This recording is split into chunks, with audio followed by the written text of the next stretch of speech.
धूम। कैसा लगा मेरा मजा? पूछोगे नहीं कमेंट में कि कहाँ पर गिरा है? तो चलिए बताता हूँ मैं आपको। यह उल्का पिंड 165 मिलियन वर्ष पूर्व हमारे राजस्थान के 12 शहर से लगभग 40 किलोमीटर दूर मांगरोल तहसील में रामगढ़ नामक स्थान पर गिरा है। और अगर हम इसके आकार की बात करें तो लगभग 3.5 किलोमीटर व्यास में यह फैला हुआ है।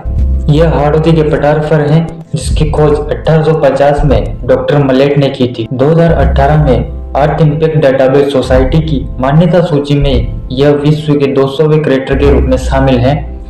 वर्ष 2020 में भारत का तीसरा और राजस्थान का पहला मान्यता प्राप्त क्रेटर रामगढ़ क्रेटर है।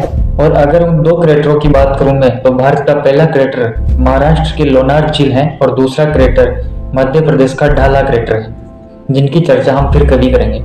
जियोलॉजिकल सर्वे ऑफ इंडिया की सैद्धांतिक मंजूरी मिलने के बाद रामगढ़ क्रेटर देश में जियो टूरिज्म का केंद्र बन गया है। 19 मार्च 2024 को राजस्थान ने रामगढ़ क्रेटर को भारत के पहले भू विरासत स्थल के रूप में शामिल किया है। इस क्रेटर में एक झील बनी हुई है जिसे रामगढ़ क्रेटर झील के नाम से जानते हैं। वहाँ के स्थानीय लोग इसे पुष्कर तालाब के नाम से जानते हैं।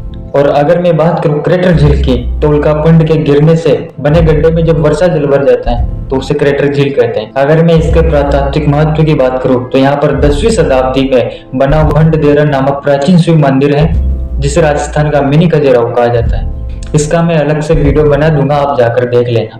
इस मंदिर के बिल्कुल सामने की पहाड़ी पर रामगढ़ माता जी का मंदिर है, जहाँ पर हर वर्ष लाखों श्रद्धालु मन्नतें मांगने आते हैं। भंडदेवरा मंदिर के पास ही एक कुंड है जिसे हम पार्वती कुंड के नाम से जानते हैं। और अगर मैं यहाँ की पहाड़ियों की बात करूँ तो घोड़े की नाल के आकार की गुंबदाकार पहाड़ियां हैं, जो वाकई देखने में बहुत ही मनमोहक और खूबसूरत लगती है। मैं इसकी वर्तमान स्थिति की बात करूँ तो यह क्षेत्र एक महत्वपूर्ण अनूठा पर्यटन स्थल और भूवैज्ञानिक अनुसंधानिक स्थल है। इसे छिपा हुआ रत्न भारत के सबसे अनदेखे अजूबों में से एक माना जाता है।